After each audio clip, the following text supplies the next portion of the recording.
What's good, Bills Mafia? This is Stevie Johnson, and this is Striking with Stevie. Let's get it. Hey, Bills Mafia, San Diego. We're going to have some great times, some great topics, great discussions. And now they go see that Striking with Stevie. You getting the insights, the exclusives. And this is what it's about. They got to know this info. All right, I'm here with my co-host, Jonte Berry, co-owner of House of Pancakes. And former San Diego Strike Force O-lineman, right? Yes, sir. Man, how you feeling, brother? Man, I'm feeling great. Great to have you on this podcast. Great to be with you on this podcast and taking this journey with you. Man, this is what it's about ultimately, providing platforms and providing exposure.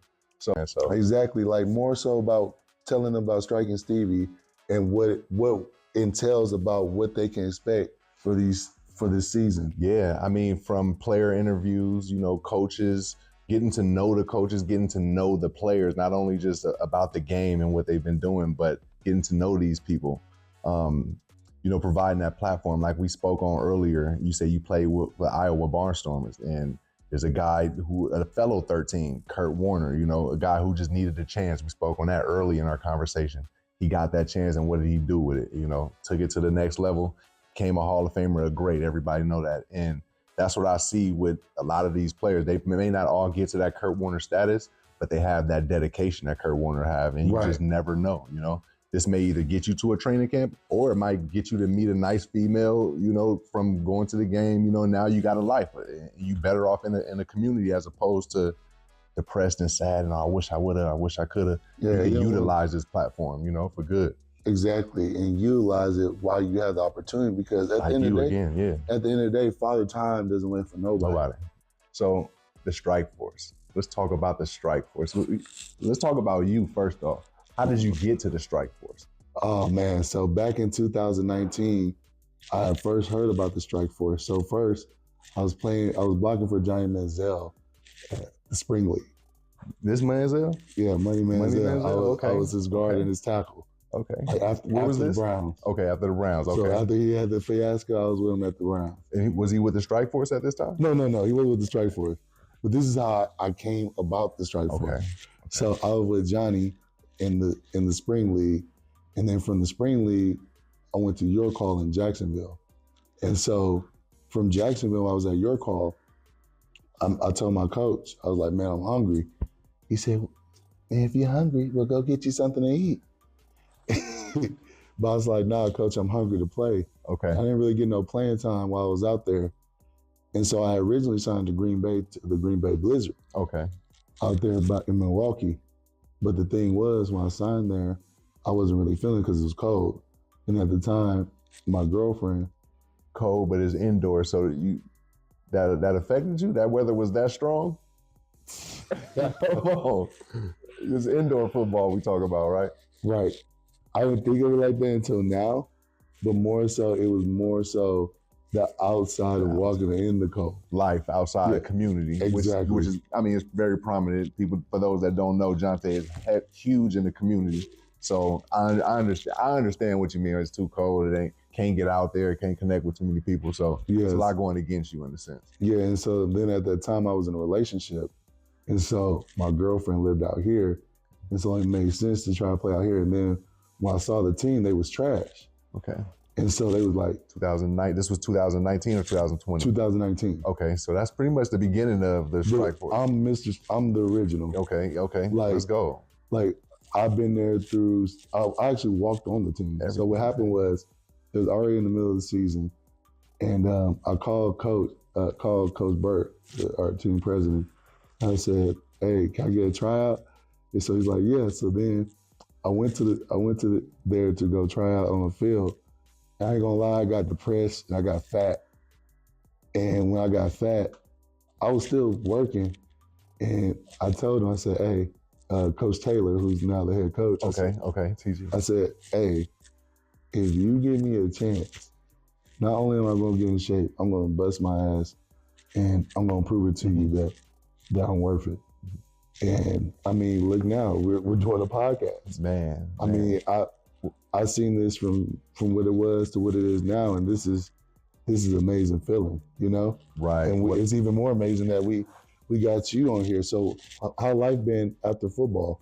Man, it's been great. You know, it's just like the process that you had going from one level to the other. You know, after football is my process started. It started back up actually with school, so I had to get back and finish my degree. Okay, what you guys degree in? Social sciences. Got my degree in social sciences and did some real estate. You know.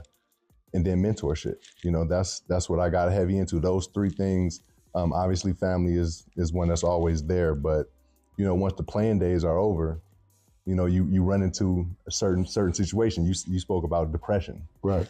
Now you kind of skipped over, but I want to dive a little bit into it. You know, because I went from everything scheduled, every minute, every hour, every day is scheduled for 20 plus years. And then it goes to from being a kid all the way up to 30, and then it just stops. Now, what do you do? So It's like that little gap. It was pretty dark at that time. So to be honest, it was pretty dark at that time. Jumping back into school was what helped me, you know, get back out there, get more active, get on digital, learning how to get on the computer, doing the Zoom things around that time, because that's when I got my degree in 2020 during that COVID time. Oh, congratulations. And thank you. And what that led to, now I'm doing digital for TSN, Spectrum, and it's all digital. So it's like the process, you know, you got to just trust the process and just keep going, even through those dark times. And that's where the exposure academy, the mentorship came in, providing chances for others. And that's where ultimately the IFL came in, because you provided a chance for me. You know, I didn't know anything about the San Diego Strike Force until I met you, and you gave me a chance to be around that community. And it's like, this is the same community that I mentor, that I train. Right. You know, these guys all the way from the 26-year-old to the 14s to the 5-year-olds. It's like, whoa, they got a whole league. Let's put them on the platform, and we're ultimately here. You know. No, for sure. And like the thing about the IFL is, it's a great league and it has great fans. Amazing. From the Strike Force, I'll tell you this. In 2019, like I said, I played for the Strike Force, and one thing that I saw that San Diego has is community. Mm-hmm. And they're big on football, and they miss it. They miss it a lot. And like, I love it. You know, working with Corey, you know, a former Charger, first round pick for the Chargers. Like, when we do events and stuff, there is just nothing but love. Yes. For him and for the Chargers. And like, I'm glad that we have the Strike Force here, and we have people like me and you to go back to the community and tell them that, hey, it's still football out here. Yeah, and you and Corey do House of Pancakes, right? Yeah, so we do House of Pancakes. Like, literally, I just got done doing 5v5 lineman challenge. Working them boys. Yeah. That's big. Even doing lineman challenges. Yes. That's how I was speaking about Girls Flag. It wasn't like lineman challenges like that. And the way you do it is unique. You know, it's getting these kids ready, you know. Because the thing that me and Corey always talk about is these kids are not athletic enough. Mm-hmm. They don't know how to properly pull. Mm-hmm. They don't know how to properly dip their shoulders. And so what our drills is that our 5v5 is we do the 5-10-5 shuttle, and we do the L drill, and we compete as teams. As well as that, we do the pancake press. Yeah. And that's where it's a run block where you run fit and then you drive. And the thing is, we're bringing not only uniqueness to the game, but we're bringing back the fundamentals of the game of what everybody values. Yeah. Talking about that, does the fundamentals change? Talking about fundamentals, do they change from the indoor game to outside? You know, because with the smaller field. Somewhat, far as the line cohesivity, what I mean by that is like us really being in unison, like knowing that, okay, we got a 3-man line, this is 2. Yes, because in arena, it's really mano-a-mano. Okay, one-on-one. That's good. That's mostly all the time, unless you're doing doubles on runs or something like that. But every play, but what I love about arena is, especially indoor, when you're a lineman and you go back out there to the outdoor game, you're faster because you've been one-on-one all by yourself all this time. Now you got 2 people helping you. It's way easier and smoother. Yeah, I can relate to that because you asked me off camera about whether I like ladders or cones, and I couldn't answer it, you know. And I said I'd rather be out there going against somebody. So in a sense, my game was prepped around indoor football, being in a tight space and not being able to get touched. Then when you go out and you play with a team, I got another dog on that side. I got a tight end that's pretty good. Facts. Now you got to worry about all of us. Oh, it's even easier now. Exactly. So yeah, that's cool if you know how to translate and transfer that skill over. And that's what you do at House of Pancakes with those linemen. Yeah, and so not only do we do lineman challenge, we also give back to the community and we do free football camps and clinics. Like we have one coming up March 8th where we're doing a camp. And there'll be Strike Force stars there. Yep, yeah, Strike Force stars, Strike Force players, as well as NFL players like you and others. Like we try to bring it out. But not only that, the thing that we do with our camps is the players are engaged with the drills. So that's the thing. It's not just, Steve just signing autographs. No.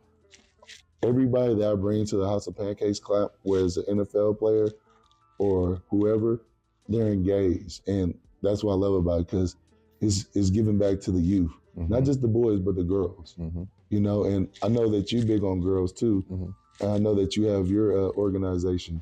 Yeah, Club HBHF, Arizona.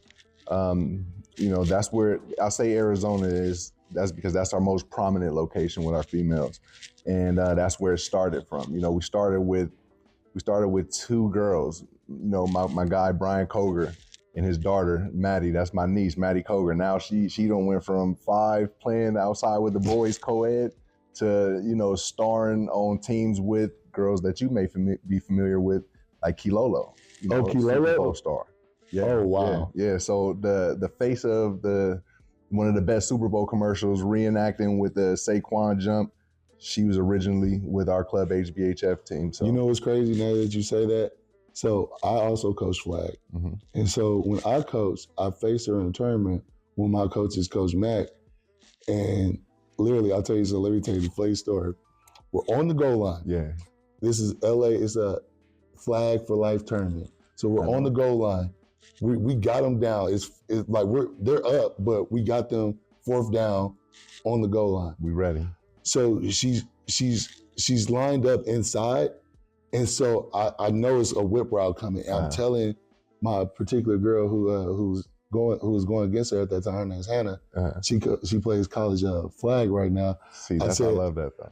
I said, "Hey Hannah, she's going outside. Like watch this whip route." And literally, she said, "Doof, doof." And then she looked. This is why I knew she was some shit. She hit the tippy toe drag. I was just like, hey, easy, sick. And the thing is, it all starts with just being there. Like you said, at the House of Pancakes, we don't just have people out there standing around. Like that's not gonna get the kids where we need them to be. Right. You got to be involved with the youth, and that's how we are. Every off season we was back in Arizona and Chandler. Shout out to the East Valley. In the community, it was the support from the community too, because ultimately the parents got to get them there. The guardians got to get the kids there. Right. And there's a lot on the plate for guardians, so that's why we always have those. I like that you say those free camps. Right. It's a lot of responsibility going on, but the time that we spent though every year being consistent, showing up for them is valuable. It's important. So if you guys can get on the internet, www.sdstrikeforce.com, and look up all the info for season tickets and this upcoming camp, March 8th. Yep. You can go to our Instagram, House of Pancakes 94, and find out more information. And I'm sorry.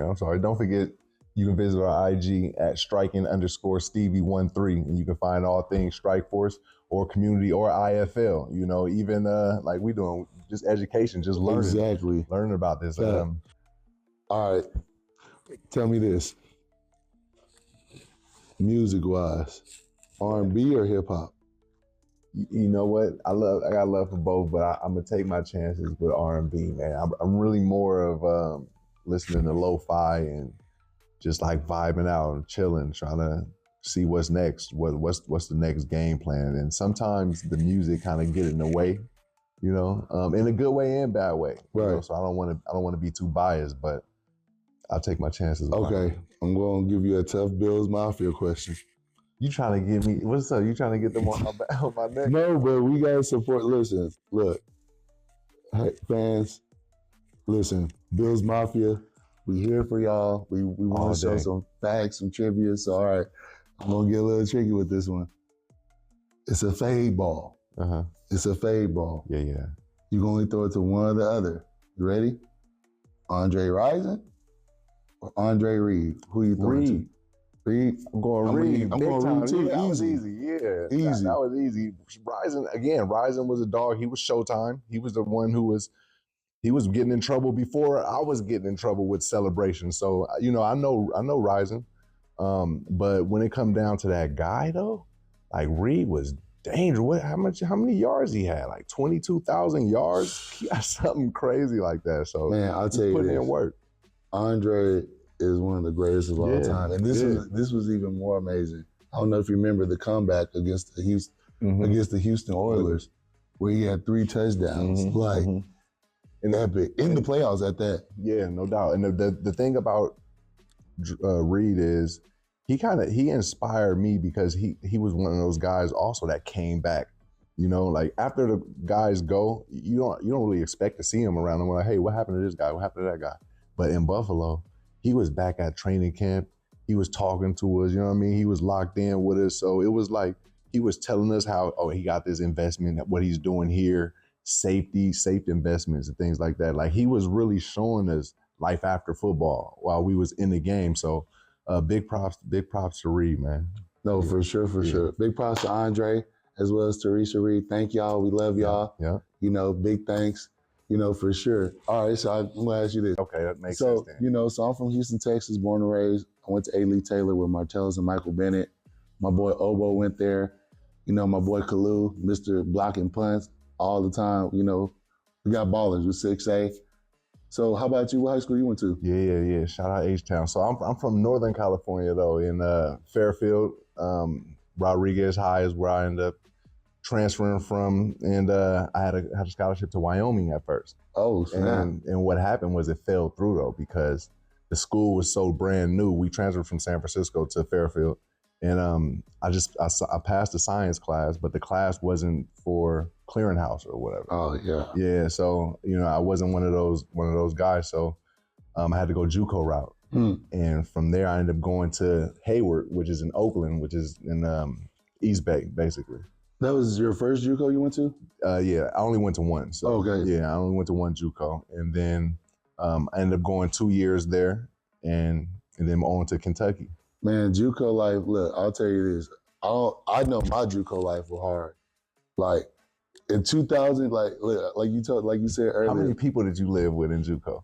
Oh, we was pretty decent. This Texas, so they gave us scholarship. Oh, what? Yeah, we had scholarships. Yeah, we ain't getting no scholarship out in college. Yeah, we had scholarships, and then we had Pell Grant. Yeah, we get the Pell. So but bro, I'll tell you this.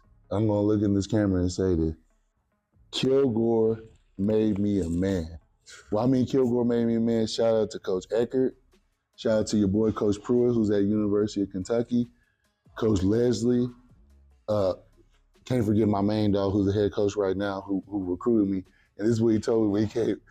Coach Gooden came up in my house. Never forget. Swole brother. Yeah. I'm talking about Swole Lyman brother. And he came up in that mug and he was like, hey man, I'm recruiting you. I only recruit ballers and you are a baller. Come on now. Boy, I'm talking about, he was like, hey, you got it. Like, you need to come here. Yeah. And man, the love and appreciation, the thing about KC and the JUCO life when I was there was my brothers. Like I'll never forget in my life when DeMario Williams came and was training with us. Like fresh, they like told me one of the most hungriest stories I'll never forget from my life. We're in there and we used to practice like when we warm up on the tennis field, 110 degree. DeMario's out there with us. I think he was just with KC at the time. And DeMario came out there and told us, he was like, hey man, I had to really grind. And he had it hard. I don't know if you know who DeMario is. DeMario played for the Chargers. And DeMario, he played linebacker. DeMario walked on the team at Kilgore, balled out, went to Nebraska, then from Nebraska, balled out in Nebraska, got into the league, Derek Johnson was over him. Derek Johnson at the time wasn't taking it serious to the point he grind and took his spot. Mm-hmm. And I'll never forget him telling me that. And like the work ethic that me and my brothers had, and that the thing of accountability that I learned. Because the thing is this, at my JUCO, if one person missed, let's say workouts is at 6, Mm-hmm. now workouts start at 5:45. Oh, they push it back? They push it back. Mm-hmm. So now you got to be there at 5:45 on time. And we're going to still do discipline on top of that. Bro, it got so serious and we got so bad. Bro, we was getting up at 4. 4. We'll go, listen, we'll go party. We'll go, but listen, check this out. It got so bad to the point in the spring, this is how much we took in and bought into us as a team. Me, my partner Rhino, RP, we would go, and there's a couple other of us, like my boy James Jones, who went to North Texas, we would go knock on everybody's door. Get up. Mm-hmm. We ain't doing this no more. Mm-hmm. And we bought in that spring, and boy, I'm telling you, the progression, like ever since then, I knew how to grind. And I knew what it took to grind hard. Because the thing, especially that JUCO life, especially back then, you really didn't know if you was even gonna make it to college because it was just so hard. The mentality was hard. Right. The coaches was assholes. Like, the life was hard. The food was hard, especially if you're coming from the city. You going to a country town, you know? Very difficult. Man, JUCO definitely, it show you how to be a man, and that's facts. And I got a similar story with that, learning how to bang on the doors, like you saying. You can go from, like, in high school, you can be the man, and you don't have to talk to people really. Right. You probably only talk to people because you probably popular also. Right. But you don't necessarily have to get to know your teammates or wake them up because they at home with their parents, they're doing that. So when you go to the next level, and I don't want to jump over too soon, I'm gonna start with JUCO like you, where people now they're accountable for being on time, and the team got to be there. So you had a real coach. Right. You know, our coach, shout out Danny Calcagno, because he did the same thing. And it's like, you guys got to learn how to talk to each other. You can't just be here and be like, oh, well, so-and-so, I seen him at the dorm and this and that. Right. Well, why isn't he here with you? Like, you should have got it. You know what I'm saying? Right. We all about to get in trouble for that. Thanks. So yeah, now when you get to the NFL, there's only certain people that do that, though, you know? And that puts you in a leadership role, you know, even though it was tough times then, but that puts you in a leadership role for those youngins. Like when I was in a role for the rookies that came in, hey, if anybody ain't there, bang on their doors just to make sure that they up. You know what I'm saying? And that's how we leave in the training camp, all right? And that was the communication that I established with my guys, so we never was late, you know, or nobody ever missed. Being that training camp is coming up for the Strike Force, tell me one of your favorite training camp moments. Man, I love it. I can't wait for training camp at Strike Force. March 14th, I believe it starts. Yep. My favorite parts was pulling up, and you see the fans there, interacting with the community, because this is their first time seeing you back after, you know, a long off season. So that was the special part for me, you know, always connecting with the community. And I say that because I always said when I get into a position to be on a pro level, I'm gonna always connect with the community, because I never have seen no star player. I never seen no player at all involved in my hood, not in San Francisco or Hunters Point. I never seen none of them come through there. So, you know, I was always involved with the people. Nah, you're a very people's person. So, I mean, as you know, we're big on Bills Mafia. So tell me this, and I know you said, like, you know, training camp and being in the community, and that's what Bills Mafia is, a community. How did that word come about? Like, because I always hear it. How did that start? Yeah, shout out to my guy Dale Reed. Shout out Leslie Ann. Shout out to Kristen K. My guy Breon. Those are the originators of the term Bills Mafia, and it started off as obviously a community identifying themselves. And they came to me at training camp and was like, hey, Stevie, you know, I got a shirt called Bills Mafia, this and that. We want to. I'm like, look, you guys should, you know, create a social media thing, create something on social, put it out there. I'm gonna repost and I'm gonna do this and that. And that's how it started. That's how it started getting out there. And then what made it big was the crazy thing was it got big off of a negative moment in my life. So one of my lowest times was I missed a pass in overtime. And And as I thought that I let everybody down, the whole city really had my back with it, you know? And when I say they had my back, is because I ended up posting on social media. Social media was like coming up in a sense. Right. So I would just put stuff out there, but I didn't really care. I was just putting stuff out there because that was on my mind. I always wanted to connect with the community so they can see how I feel. You know what I mean? Right. Like I wonder how this NFL player is feeling at this time. I never knew when growing up, so I was like, I'm gonna utilize this Twitter at the time so they know every feeling, good and bad. You know what I mean? Right. And I put it out there. And so I missed that pass, and then I was like, I put it on like, God, what's up, man? Like, you know what I mean? Like I pray to you all the time. And this what happened, and I got a lot of backlash from it. Mm. So when I got all the backlash, it's obviously from outside, people that don't know me, of course. Right. But that's when Bills Mafia came in, and they was like, they came in waves, supported me from the big guys I was talking on ESPN and everything, and it was like, man, you know, this. I mean, Bills Mafia is crazy because I mean, didn't they just donate some money to a couple people? Mark Andrews, that's who it was. Right, through good and bad, man. Like $47,000. It was like $47,000 to the foundation because he missed that ball against y'all. And that's the least. You know what I mean? That's the least. There's like monthly fundraising things that Bills Mafia and 26 Shirts do. Dale Reed and the whole crew, and they raise millions of dollars, man. Like it started from just a thought and a push on the post to a negative play turning into loyalty or support from a fan base to Bills Mafia being prominent. Here's another story. The Buffalo Bills didn't even want us saying that stuff.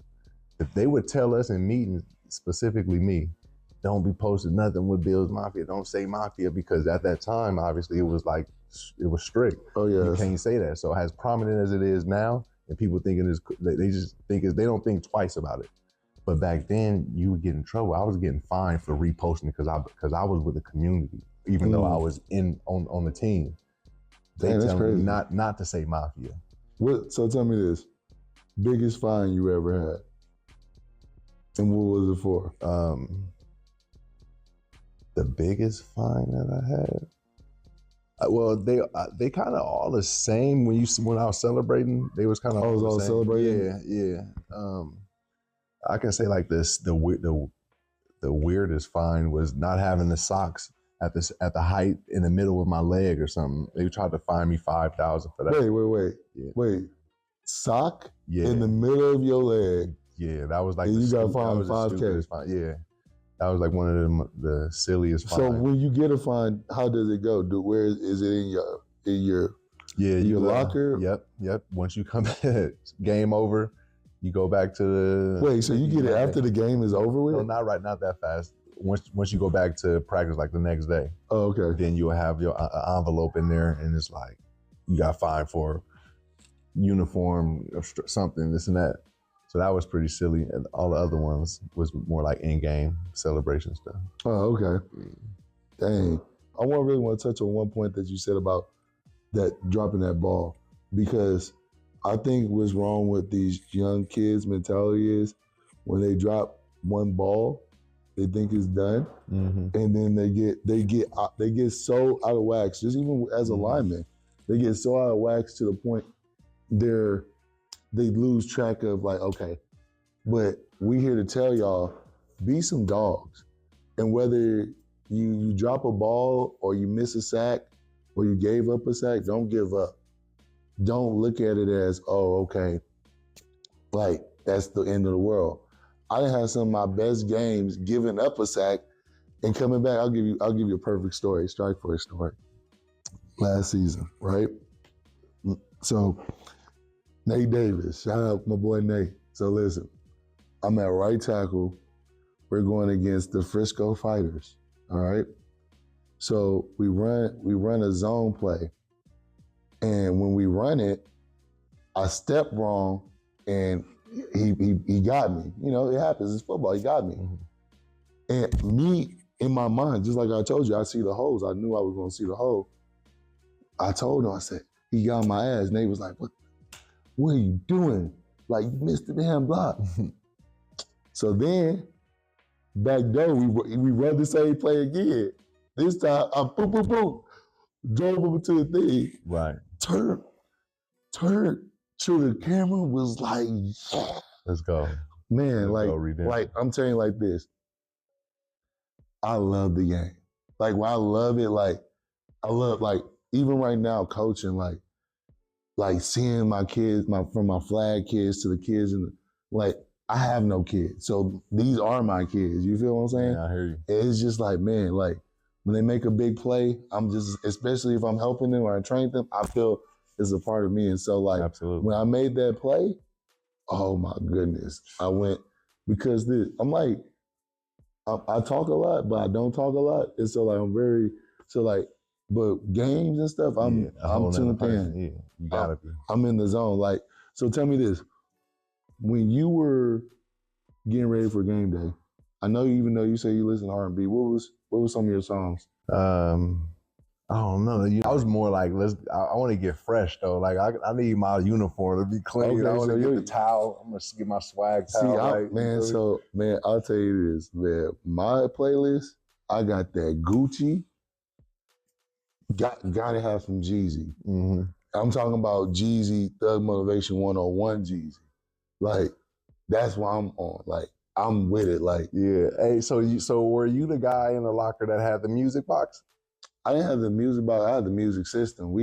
I'm telling Coach, let me put it on the thing. Oh yeah, so you basically was that guy. Yeah, so yeah, there's always a guy in the locker room that control the music. I never was the guy that controlled. But this is the thing though.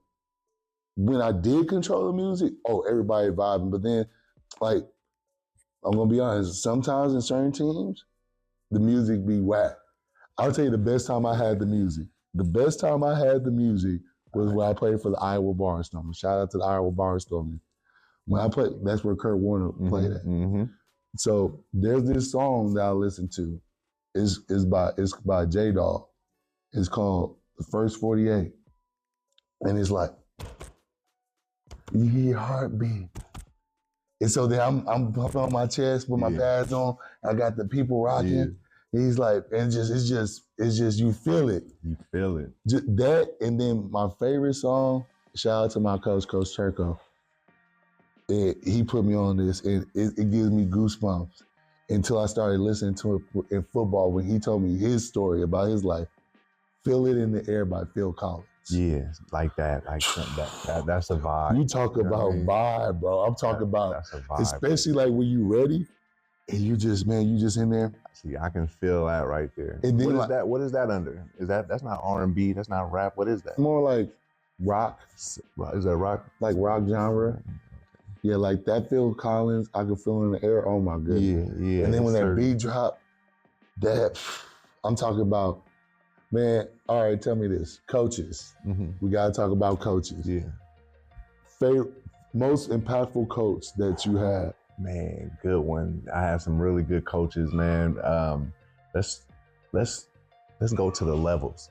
So high school. Okay, yeah, let's start with that. Who's your high school coach? In fact, Pop Warner. I got to go to Pop Warner. Okay. So I had this coach named Dwayne Osteen, who was actually he was a Super Bowl running back for the LA Raiders. Oh, okay. Back in the day. So Coach Osteen, RIP, shout out to Coach Osteen. He hated when I celebrated. Like I told you, when I saw T.O. Dion, I want to do that too. So I'm high stepping, I'm dancing, and Coach Osteen always benched me. He'd put me on the bench and then he'd put me back in, take me out, stop celebrating. You know what I mean? And I'm like, man, I'm having fun. So that was so I always been me, even when I got to the league. So that's just where it came from. That's funny. So did you go to any bowl games? Were you in the Senior Bowl? Okay, for example. Nope, I didn't go to. I went to the combine. But nope, I didn't do no Senior Bowls. I really snuck through the back door, to be honest. You know, and I feel like I'm proof that it's a divine presence, man, because like I said, I came from San Francisco, which is not a small town, it's a big city, and there's so much talent out there, you know, and there's guys that I would think back right now, like, man, how the heck did I make it over this guy? And he was fire, you know? Right. So, like, that's why I like to be out there meeting these kids, and so they can see, like, damn, I can really be like him or better. You know, it's crazy that you say that. I'll tell you this, and I told you this before. one of my favorite pictures ever in the House of Pancakes is of you having your hand out and the kid looking at your hand with his hand and him looking with amazement, because it was almost like that's what it's about. It's about a kid seeing that, yes, you could dream, but these dreams are attainable. Yeah, exactly. Like I was that kid. Exactly. I was that kid that put that hand to the other player, the NFL player. I wanted to be that kid to do that. Exactly. That's why I do that now. You know what I mean? I wanted to be around a pro. Like, yo, you really real? Like, damn, I only seen y'all on TV. Exactly, and that's why also he's getting ready to start a club out here with the San Diego chapter. Yes. So, Club HBHF San Diego. Man, welcome. Make sure y'all come. Stay tapped. It starts March 8th. First off, we're going to start March 8th, and then we're going to continue gathering the club around here and just building up the community and the youth out here in San Diego. I initially came here and I just wanted to chill and kick back. But, when you running with more dogs, they go get after it. So here we are about to start up this Club HBHF San Diego, and what it stands for is handle biz, have fun, and repeat. That's the mindset. Ultimately, we utilizing sports again as the Trojan horse, to get our kids acclimated to other things, other skills, to learn communication, cooking, financials. Because that's a lot of things that I feel like, especially like, for example, like the game, like the guys that are focused on the game, like even at this level, is like we lose, because this is the thing that people fail to realize. We don't get paid a lot of money in this. We get paid $250 a game. That's why I love it. Or if you're from that area, it's a trade-off, and they pay you a little bit more because you don't live in their housing. Housing, yeah. But it's like, it's real. Like, you have to really, like, I was one of the few people that still live in San Diego. Yeah, and that's special. So, shout out to the arena football athletes, because that's one thing that I admire, that dedication. Football, it sound cool and it look cool, but it's hard. It's hard to get up after them days of practice or that game. And then then think about this. For example, you're from San Fran. I'm from Houston. So for example, I go to a team, let's say indoor.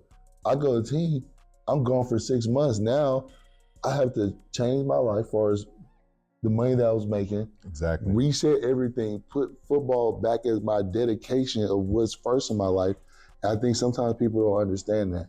Yeah. And I think this new generation, because they see everything on the Twitter, is instant gratification, and they don't see the work that's get put in. But now they go see, now that we have Striking with Stevie, you getting the insights, the exclusive. And this is what it's about. They got to know this info and this intel, man. So exactly what I'm doing, and building the people and the team around me, and building greatness. And man, for real, speaking of building greatness and entrepreneuriness, y'all tap in again on our Instagram, striking_Stevie13. And if y'all want to be a part of our pregame shows, setting up your business at Front Wave Arena March 31st, contact us on DM or the House of Pancakes. What's the official? House of Pancakes 94. 94. As well as that being said, like I said, come out, support. We're going to have some great times, some great topics, great discussions. And hey, Bills Mafia, San Diego, stay live. Stay live, baby. Striking with Stevie. See you next time. One love.